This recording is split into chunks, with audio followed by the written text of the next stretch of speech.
Good morning, folks. This is Greg Judy at Green Pastures Farm. Beautiful, brisk October morning. And we just moved the sheep down into the eastern gammon grass field. And you can tell these sheep are not very hungry. There's nothing eating. My goodness, look at the grass. Now, this grass is not completely recovered. Well, some of it is. You can see the ones that's got tips on it, fully formed. Like this one, it's all the way out and it's actually brown on the end. Then you'll find one like this that isn't quite recovered, but it is. We got our killing. Well, we had frost and it's gonna pretty much wipe out the clover probably within the next 2 to 3 weeks. Clover that's exposed. Would you grab the mineral, please? Clover that's exposed is going to get frosted like this. That's what we call the wild white clover. We didn't sow that; it just came up. The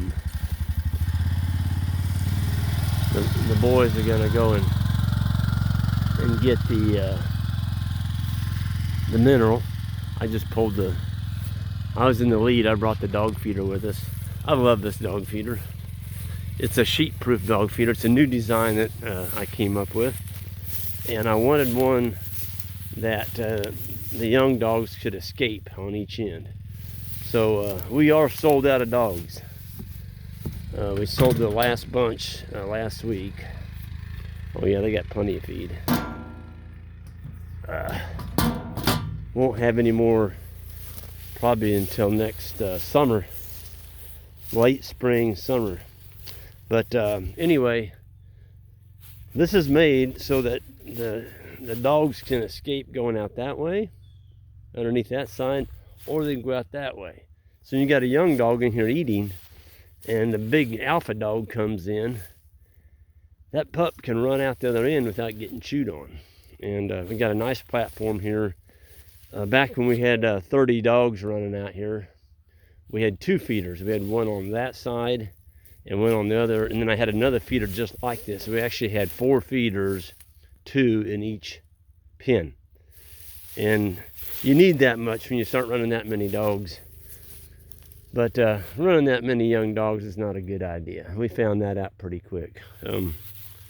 We started just releasing like 2 at a time, and then we put the rest of them in netting. Those 2 would stay out for a week, and then we put the next 2 out. And we kept doing that, and that worked fairly well. Man, the gamma grass. So it is a warm season grass, and you know, the purists go, well, Greg, why are you in here grazing it? Well, they're not going to graze the gamma down too much. It's pretty woody. They'll pick on it. I mean, they're gonna eat some of these tips, but gamma grass is a lot stronger than what you give it credit for. We were always told, and there's probably some truth to it, that you don't want to graze it after, let me get my date right, September 1st here in Missouri. In other words, it's 45 days before the last killing frost. You shouldn't be on it. It weakens it. Well, I'll tell you a little story real quick about the eastern gamma. There's a neighbor of mine planted some, and he put it in the bottom just like this. As a matter of fact, it was planted about the same year this was. This was planted. This was planted with a no-till corn planter, and we are on the lifetime lease. So that would have been about let me get my dates right, about 1994, somewhere in there, 93, might have been 93. Anyway, that other guy down the road planted it, and he sold it. He sold the farm with that gamma grass down in that bottom. Well, the next guy that came in that bought it, he put an orchard down there. He planted fruit trees on 12-foot centers all over that bottom. And of course, his house set right up on the hill above it, and he made that part of his yard. He mowed it. He had a big old John Deere mower, and he mowed that thing every single week. And he lived there for, oh gosh, it was 5 years or better, 5 to 6 years. And like, boy, he killed that gamma.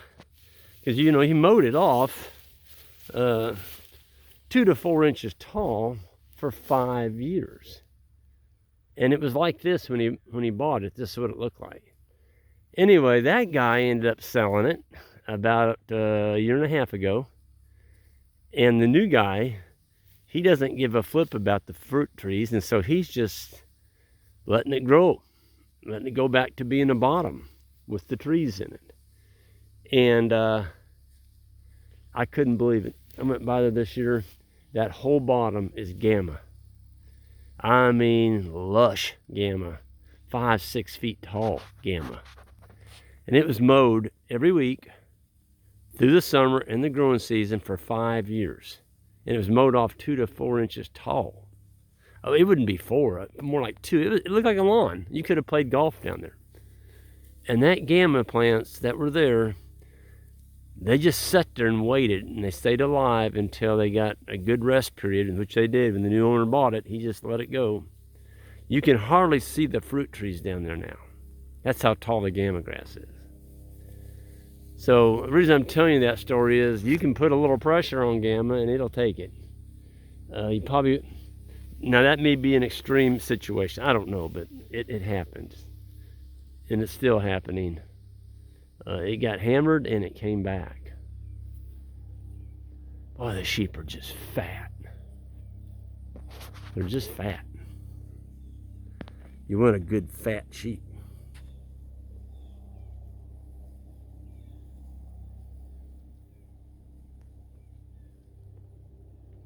These sheep are being kept in with one single strand of polywire. And it's in gamma so tall they can hardly see it. I'm gonna, well, that's not that far over there. I gotta show you this. I mean, this gamma, it's up to my waist.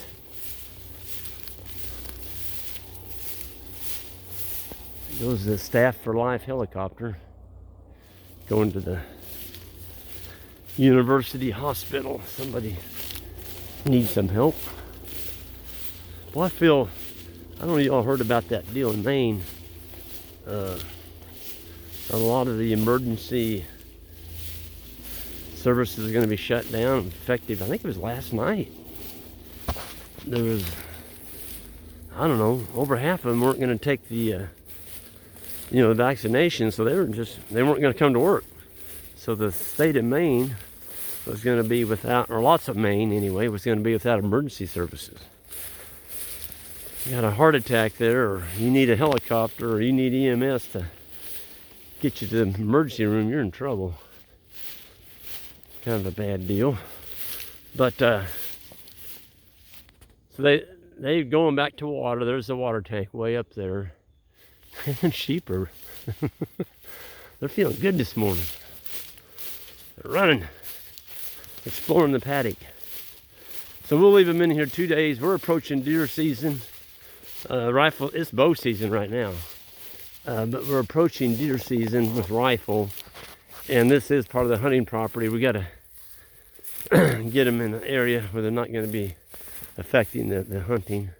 But look at that, folks. I mean, there's grass sticking up over that. It's on the fourth clip. That's on an O'Brien post, and that is the Powerflex mixed metal poly braid. That's not poly wire. There's about probably around 5,000 to 6,000 in that volts. I mean, it's down in the grass. They don't go over it. They don't go over it. So we'll give them here on this side, the left side, to get 2 days.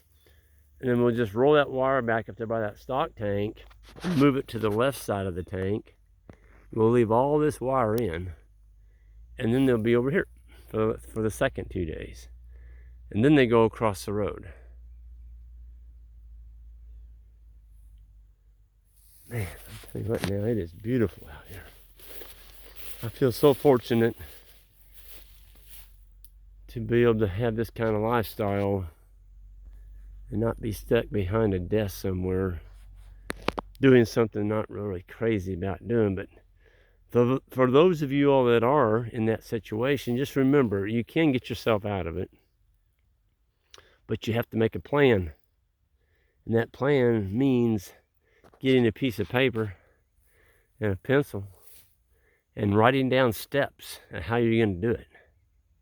And you need to figure out exactly how much income you're going to need to quit your job in town. In other words, how much income are you going to need to make on the farm? And then you can start making a plan, scaling up the size of your operation. While you're working in town, I would suggest starting out with a small piece of ground. Keep your job in town.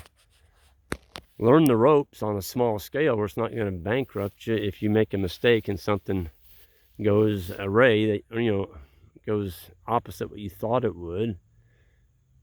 Instead of starting with a couple hundred sheep, I'd start with maybe 10. And learn how to manage the sheep and how to move them and how to protect them and how to make sure that you're not coming back too soon, keeping the parasites out of them, how to build that market, get a market built for them. Then once you figure out what your profit is per animal with a grazing system, well, then you can look at the numbers. What's it going to take to equal your salary in town? Folks, I don't think you should quit your job in town. Not until you're making equal what you're making in town. That's what I did. I made sure that for a full year I could make a living from the farm without using my income in town at all. And once you do that, boy, it gives you a good, secure feeling that, you know what, we can do this and we're going to do it well. And if I knew then what I know today, I could have done it a lot sooner. But you know what, I'm pretty conservative. I want to make sure before I jump in, see how hot that water is, that I put my fingers in, make sure it's not boiling hot. So that's why we did custom grazing. I was forced to do custom grazing other people's cattle on other people's land because we didn't have any money. But when you do that, you can build up your nest egg pretty quickly because we were expanding using leased land. And so we didn't burn up all our capital buying land. Folks, land's getting expensive. It's just crazy what land prices are doing. So I really believe, for a grazing operation, it doesn't hurt to have a little bit of it that you can buy, but the sole part of your operation should be leased land. Hey, lady, how you doing? That's a beautiful dog. Gosh, she's a dog. She is awesome. She's booking around this paddock. She's smelling for any predators, coyotes, foxes, bobcats, anything that's been. Oh, there she is. See, she's barking at that our intern applicant over there. She's not real certain that he should be here. Anything strange, now that dog's going to be on it. But anyway, I'm going to go ahead and sign off here. They're waiting on me, and this is a beautiful October day, and we got some more beautiful days in front of us. This is one of my favorite times of the year. The leaves are starting to change. The persimmons are getting right. The walnuts are dropping. Deer season's here. Turkey season's here. What a beautiful time to be alive. Folks, y'all take care. We'll see you down the road.